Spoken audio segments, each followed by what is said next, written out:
Is this thing on? Welcome back to Big Mouth and fancy seeing you here in June. Are very welcome, my friends, and especially my enemies. Come in, sit down, find a pew, and welcome to the most geektastic podcast in the gallery for you today. We'll be talking on another production delay for the Batman. I'll be telling you why I think it's a good thing. I'll be reading a massive article from Jeff Snyder on this very subject and his casting picks for the Batman 2. R.I.P. Peter Mayhew, because Chewbacca has died at the age of 73, or the actor who played him has. He died on April the 30th, very sad. Some great quotes as well from Mark Hamill, Harrison Ford, basically just saying that he was a good friend and they'll miss him, some really beautiful things. And we'll be talking about Peter as well. Sonic the Hedgehog goes back to the drawing board.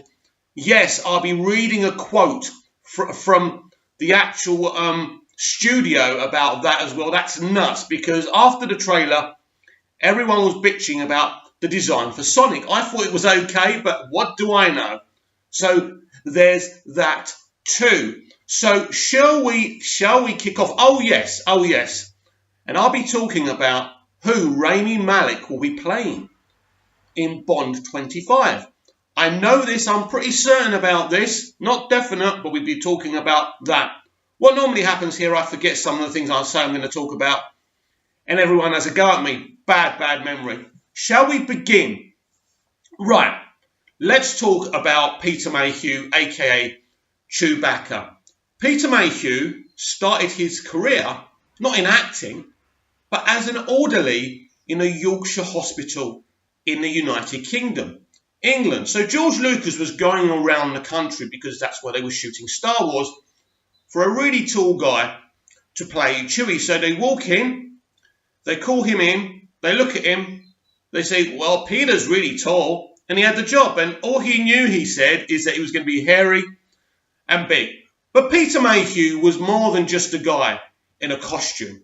Peter Mayhew gave that character the personality he had. Now, obviously, he didn't do the role. They were sound effects, but the body movements, everything.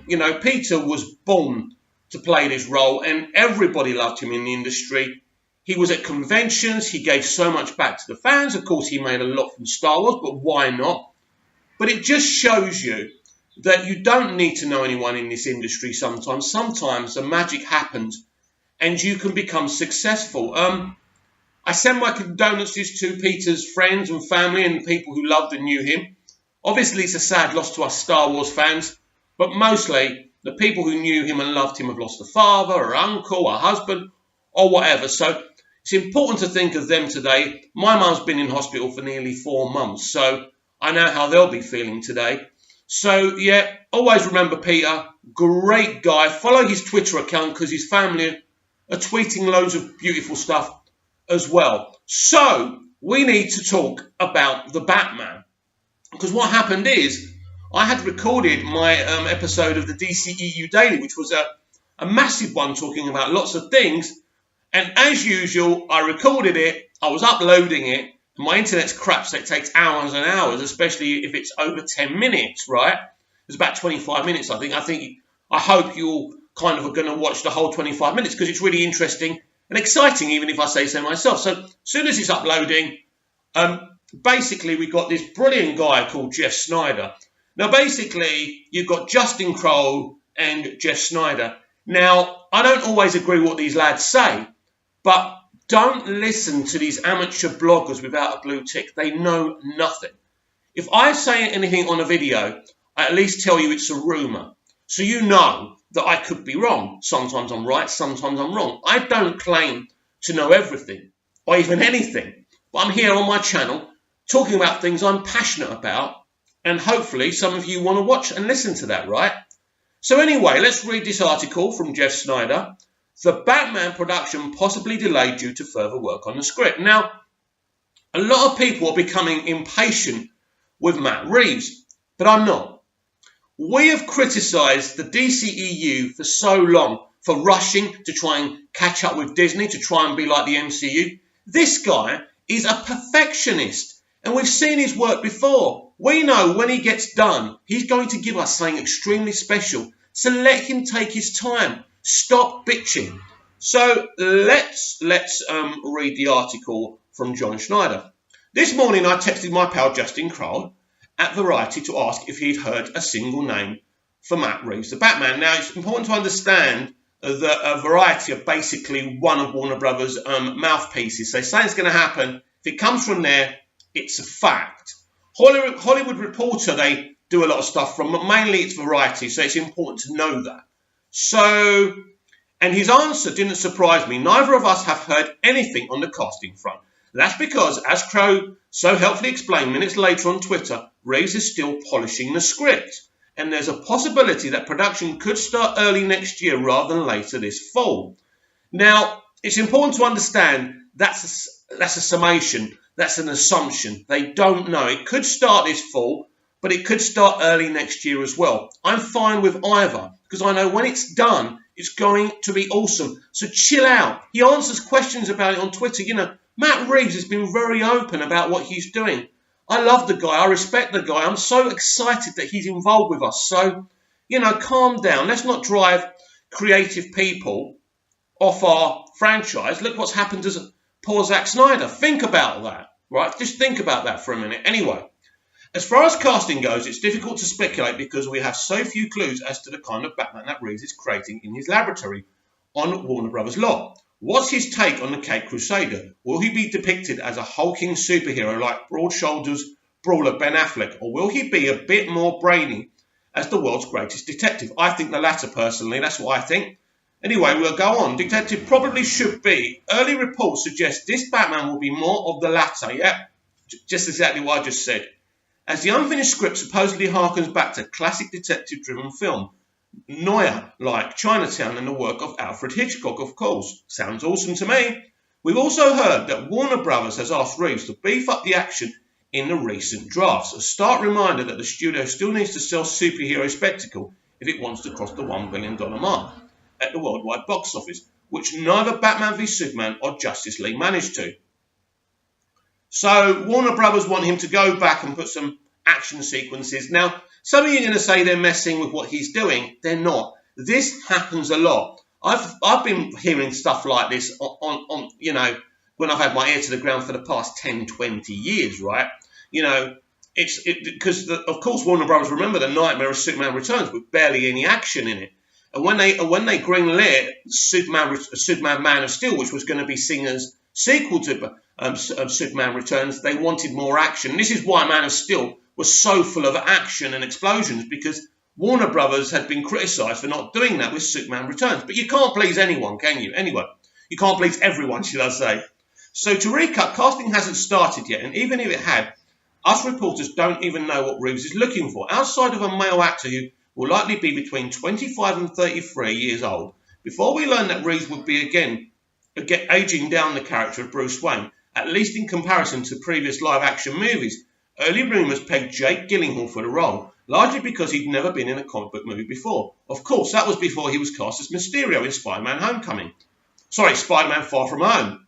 Gyllenhaal will be 39 this December, so even though he's my favourite actor these days, I think he's a little too old for what Reeves supposedly has in mind. Yeah, Gyllenhaal has said he's not doing it anyway, so he's out. Once Gyllenhaal joined the Spider-Man universe, the most buzzed about names become 32-year-old Armie Hammer.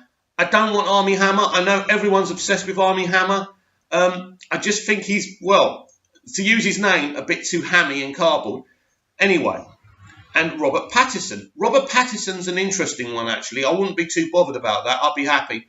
Though Hammer has repeatedly denied rumours connecting him to Batman, a role he was all set to play once before in George Miller's infamous Justice League Mortal. Pattinson was a popular pick because it was clear that he was ready to return to blockbuster filmmaking again after paying his dues and establishing himself as a respected actor in a slew of acclaimed indies following the Twilight franchise. Pattinson recently parlayed that goodwill into a lead role in Christopher Nolan's next movie. So Warner Brothers is already invested in his future, and if Reeves moves production to early 2020, he'd likely be available to do it. Maybe why production's actually been moved, right? The problem is that Pattinson is all wrong for Batman. You say so. He'll be perfect for the cold, stylish world of Nolan's upcoming sci-fi film, but I don't buy him as the Dark Knight. You need to be able to root for Batman, and I worry Pattinson will be overshadowed by the character's rogues gallery of villains. Well, without seeing him as Batman, and the people doing the auditions would know better, because they know what they want, so it's a bit harsh to say that, isn't it? From where we must consider Aaron Taylor-Johnson, 28, and Nicholas Hoult, 29. I like Nicholas Hoult. I really like Nicholas Hoult, by the way. The latter of whom co-starred in WB's Mad Max Fury Road and plays Beast in the X-Men franchise. He's right on the cusp of a major breakout, but I don't think the Batman will be the one to take him to the next level. In fact, Taylor-Johnson would be a much better choice, even if he's already played a couple of superheroes before, in Kick-Ass and Avengers Age of Ultron, in which he played Quicksilver. Yeah, I don't know. The thing is, he only played Quicksilver in a few scenes before Marvel killed off the character. Yeah, and he was just an 18-year-old kid in Kick-Ass. His body hadn't quite filled out yet, but it has now, and he certainly looks the part of a superhero. I think he'd be a great pick, but not the best pick. As the saying goes, I'm saving the best for last.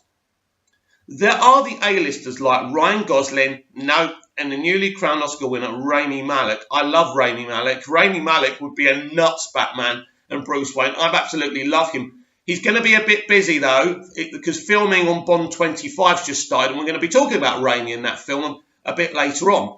And rising star Timothy Chalamet. But like Gyllenhaal, Gosling will be 39 now, so it's not going to happen before the end of the year, while Malick turns 38 later this month. Now that's interesting because he doesn't look 38, does he? He looks like 28. So I still think they could get away with it anyway. They're both a little too old, and age limit is legit. So are Logan Marshall Green, 42, not happening. Oscar Isaac, 40, not happening. I'm saying it's not happening, by the way. Luke Evans, 40. Jamie Dornan, 37. No. Ben Barnes, 37. Former Captain America, Chris Evans. Now, although Chris Evans is 37, I love Chris Evans. I think he's going to get a DCEU role. That's what's running in my earlug, basically. Look out for Chris Evans to be cast in the DCEU, right? Mainly because of James Gunn's connections. They've never really worked together that closely, but they know each other, they're friends. Dan Stevens is a damn good actor. He really is. He's 36, but I'd be happy with Dan. He's a Brit, by the way.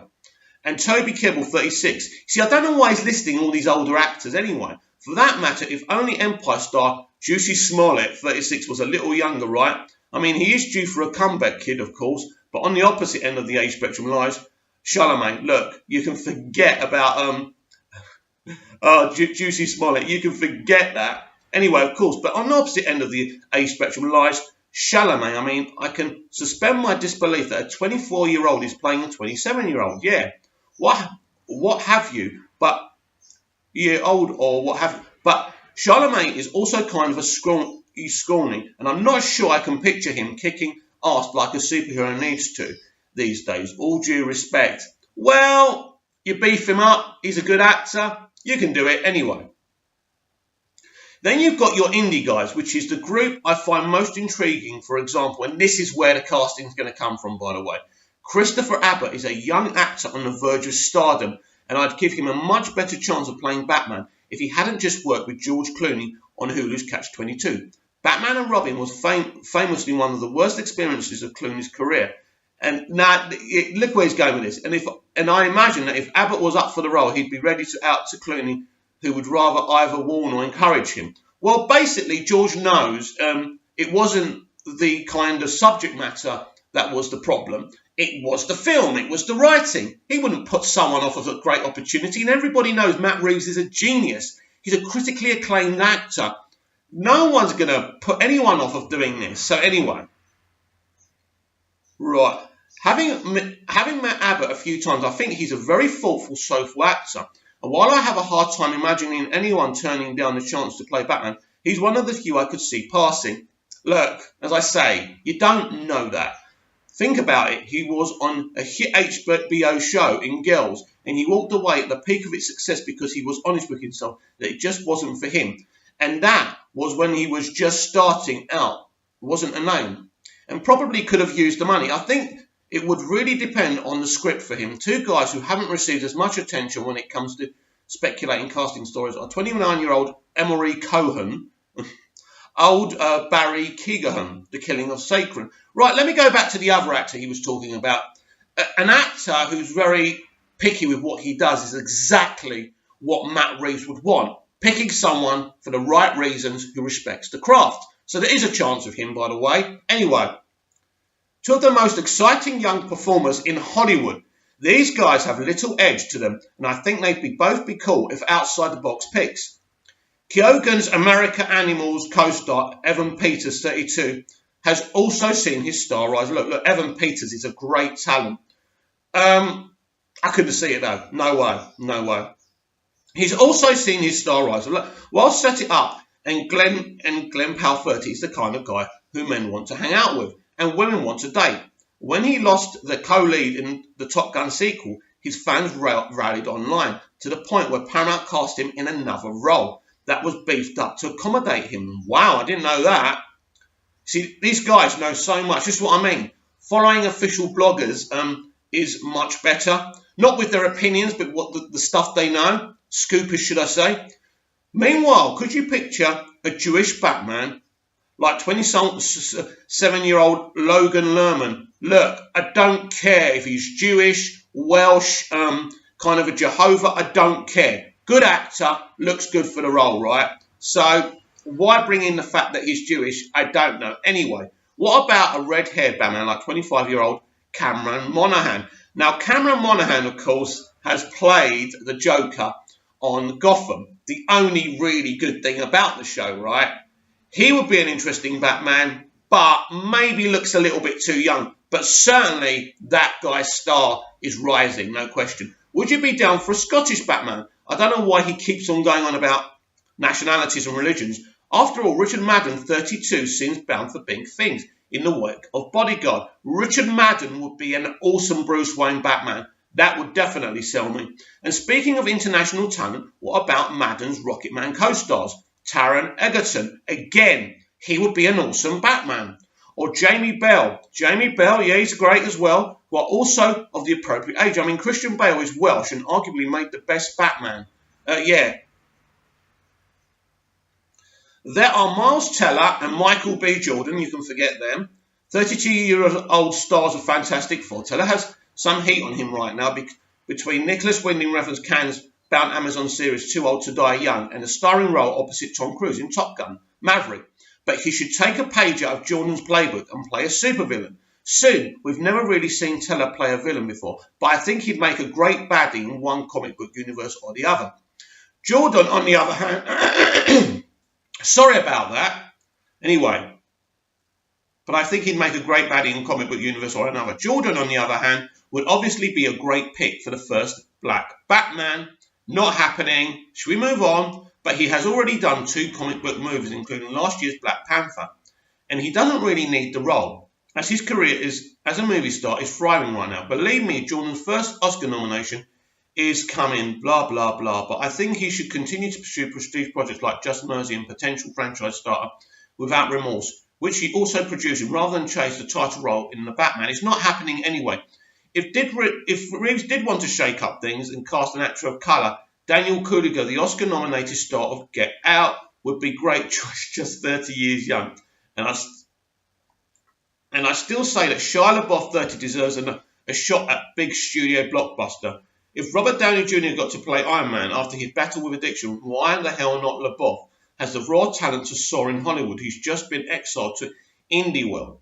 I wouldn't be against Shia LaBeouf. I still think it wouldn't happen, though. And, you know, people would find it hard to see him as Batman, but you never know what these people can do. You know, Ben Affleck, we didn't think he could be a good Batman, and look what happened there. This piece is starting to run long. Yes, it certainly is. Let me wrap things up by sharing my personal pick for the new Batman. It's such an obvious choice, and yet I rarely hear the actor's name linked to major projects. I used to, but I don't anymore, and I have no idea why, because I think he's really turned the corner in his career and is positively ripe for a major studio movie. Ladies and gentlemen, hot off the best reviews of his career, I think that Zac Efron, 31, makes the most sense to play Bruce Wayne. Allow me to explain. While somehow Some here at Collider Office would argue, I fully believe that Efron has rid himself of his squeaky clean High School Musical image. I agree. And that audiences are ready to see him get his hands a little dirty. He has done a good job mixing up co-lead roles in commercial fare like Neighbours and The Greatest Showman, with smaller roles in scrappy starry indies like The Disaster Artist and Beach Bum. He's been earning raves for his turn as charismatic serial killer Ted Bundy in Extremely Wicked, Shockingly Evil and Vile, which will debut on Netflix later this month. Bundy was a man with two faces, the affable law student he presented to the public and the raging psychopath he was in private. You know who also has a violent alter ego who keeps secrets? Bruce Wayne. The truth is that we've all been waiting for Efron to blossom into a full-blown leading man ever since his Disney Channel days. This is the moment we've been waiting for. His stock has never been higher, and it's time for him to push all his chips into the middle of the poker table that is Hollywood and make a strong play for Batman, because I think he could pull it off. I also think Warner Bros. Could use a bit of a name here. I don't agree, actually. I like Efron, but I don't think it has to be a name, but that's just what these people want. Where am I? We use a bit of a name here. Taylor Johnson, for instance, is a great actor, but I'm not sure he could put butts in seats like Efron could. Today's teenagers have grown up watching him. He's a classic movie star. Look at the gravitas to back it up. If Efron is as good as most critics say he is as Bundy, a plum part in a major movie won't be far behind. If Warner Bros. And DC Films don't make a play for him now, and keep in mind there are rumblings that The Flash could be recast, then I guarantee that Disney will stag its homegrown star for a Marvel or a Star Wars movie. Well, Efron is as picky as the other guy I was talking about earlier, and he ain't going anywhere near Disney. He's worked so hard to get away from that kind of look and stuff, so no, not going to join the MCU, no question about that. Then I guarantee that Disney will stag its homegrown star for a Marvel or Star Wars movie. Who knows, maybe they've even make him the next Indiana Jones. I'm just saying, Zac Efron is a bona fide star, and if WB doesn't try to find a place for him in the DC universe, he's going to take his talents to some other studio, which will surely reap the spoils of that decision. Warner is already testing the Efron waters with his casting as the voice of Fred in Scoob, so he can in an active relationship with the studio. Sure, there are DJ movie We Are Your Friends flopped a few years ago, but that was hardly Efron's fault, and it was before he rebounded with The Greatest Showman, and to a lesser extent Baywatch, which grossed nearly 200 million worldwide. God, that was a flop, wasn't it? In summation, it's still early days when it comes to Batman casting. We won't have a clear idea of the kind of actor Reeves is looking for until he finishes the script, as outlined above. There is no shortage of contenders, and we haven't even mentioned the possibility how remote of Reeves casting a complete unknown in the role. He has never gone for the obvious casting choice, and I suspect he may surprise us with his vision for the Batman. I agree. Only time will tell, so stay tuned to Collider for more updates and informed speculation. So, Zac Efron as the Batman. Let me tell you something, right? Whatever you read, whatever he said, Matt Reeves has already cast his Batman. They're just not ready to announce it yet. Obviously, he's still working on the script. I do expect that this casting will be announced either just before, I think what will happen is just before rumours will break of the casting, then he will probably be kind of brought on to San Diego Comic-Con so people can see him and ask him questions. Now, Zac Efron is a rising star, right? Efron, not Efron's. Yeah, he's a rising star. He could be a great Bruce Wayne, a great Batman. It could work. But you know what I think is? I think it's going to be someone that's not on that list. I don't think he's going to be famous. I think that Matt Reeves is not that kind of guy. I think Warner Brothers understand to respect what the director wants to do. So it'll be very interesting. But I wouldn't be opposed to Zac Efron doing that. In fact, that would be really awesome. So let's talk a little bit about this Sonic the Hedgehog news. So earlier this week, they released a trailer. Everybody hated the design for Sonic. I didn't. It didn't bother me. It could have been a bit more accurate, but at the end of the day, it wasn't that terrible. But anyway, This is what Jeff Fowler, who's involved in the film, has said. Thank you for the support and the criticism. The message is loud and clear. You aren't happy with the design and you want changes. It's going to happen. Everyone at Paramount and Sega are fully committed to making this character the best he can be. Wow, wow, wow. What does that say? Well, I haven't heard of anything like this before in this industry. What it says is this is a Disney-dominated industry and other studios can't afford to piss off the audience. So they're going back to garner some respect and support for the project because basically Pikachu came out a few weeks ago, the trailer, right, and very soon the film. And there's buzz, people are excited. Sonic, obviously the reaction we know. So they have to go back and try and make as much money from this as possible. I don't think this is going to make much money anyway, no matter how accurate the design is to kind of Sega's computer games. But I do think it will do okay, it will be solid. Maybe won't be a flop. I think it's less likely to be a flop now when they've shown kind of that they're listening to the fans. And this is the power of the internet. They are listening, they are reading all the time. And that goes to show you. So when we talk about what we're doing with the Snyder Cut, these studios are listening. Now, this is interesting, isn't it? Because, Paramount have said, we've heard you, we're going to make changes. Will Warner Brothers follow suit with the Snyder Cut? That's very, very interesting, isn't it? And I think that is a video within itself. Let's see if Warner Brothers can follow Paramount and absolutely do that, because I definitely think that it's worth them thinking about it, because this is a great example. This could help our cause a big time, absolutely. Before I talk about who I believe Rami Malek will be playing in Bond 25, Mr. John Campea has been at it again. DC lessons from Endgame success. Put character over action. What you mean, like they've been doing? Yeah? Light or dark subject matter. Make it fun. You mean like Shazam? You mean like Aquaman, right? Focus on the movie at hand. You mean like they've been doing, right? Story matters. Stories always matter to the DCEU.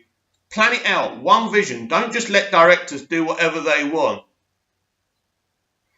Oh, dear, dear, dear. Don't let directors do whatever they want. Hang on a minute. First he says focus on the movie at hand, which they're doing, right? Plan it out, one vision. Look, that's not going to happen. They've already said that they're going to allow their directors to do what they want to do. They're going to focus within the movie rather than being obsessed with the connective tissue. And if it fits for them to connect to the other films and to the universe itself, they'll do it. I think it's a good model. Now, I like John Campea to a point. I think he's got a good manner. I like his videos. But sometimes he says some seriously stupid shit. And, like how Mary Poppins was going to whip Aquaman's booty. That came back to haunt him. He just says some stupid things. He's apparently a fan of Man of Steel and Batman v Superman. But at the end of the day, if you're just chasing box office, then we've all got to give up now. We want to see really, really good movies. I've enjoyed what the DCEU have had to offer. That's my personal opinion. Thus far, I've enjoyed it. Justice League is the major issue, of course, but that's because of what happened with bloggers like him and the pressure that was on the studio. That's why Justice League happened. Right, that's enough of that.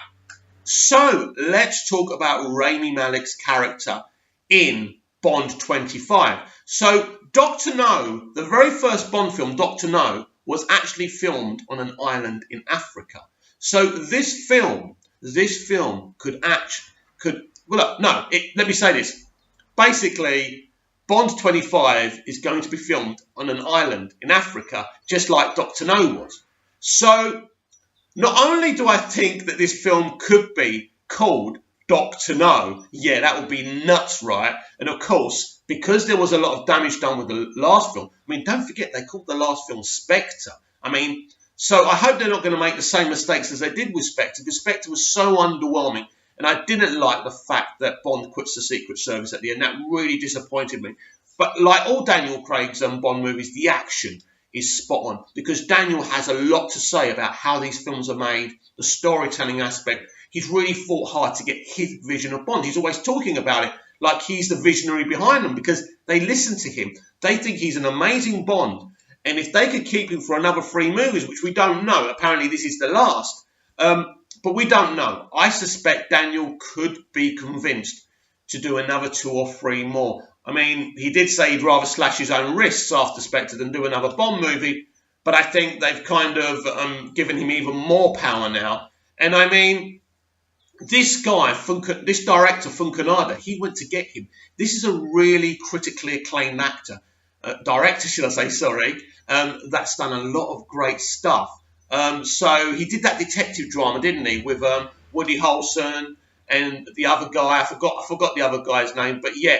So what is it called? Something Detective. Anyway, he's a great director. He really is. So I'm excited about this film, and I'm hoping he can put Bond back on the map again. Anyway, so let's get back to Rami Malek, because this video is really, if anyone's left watching it, has really gone on. So I believe Rami Malek's going to play Dr. No. I believe Spectre will return.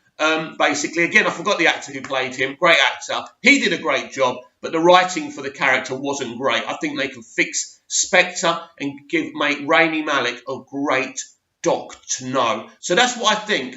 I believe this film's going to be called Dr. No. I believe Rami Malek will play Dr. No, and Spectre will return to the film. So this is going to be very exciting. Now, we know that Phoebe Waller-Bridge will be writing or is rewriting the script, or at least putting some gags in there. I'm interested in that because Phoebe's really talented. Some people think Bond's going woke. Listen.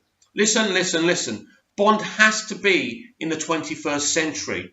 You can't just have women walking around in bikinis. There's porn you can get for that. They have to have characters. They have to be a feasible character within the story, and they can't just be there for sexual reasons. Now, whatever people say, they're picking attractive actresses for a reason, but at least if they give them a role in the film, everyone can be pleased, and we can get more people watching these films. Now, the box office hasn't been a problem since Daniel Craig has been involved with Bond, and that's why they probably want him to stay. He's recognisable, he's popular as the character, but his era has been a mixed bag. Casino Royale, awesome.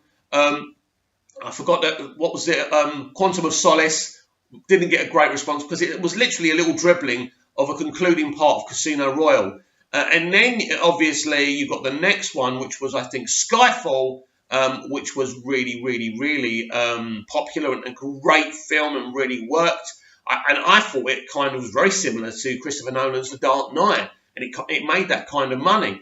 And then I think Spectre was underwhelming and disappointing. So we will see what they do with this movie, but they've certainly got all the tools in place to make something absolutely special. I want you to comment down below and tell me what you think about the subjects I covered today. What do you think on the production delay of The Batman? What do you think of the next Bond film being called Dr. No and Rami Malek playing Dr. No? I think it's awesome. So I will check you next time on my next video, and thanks for watching.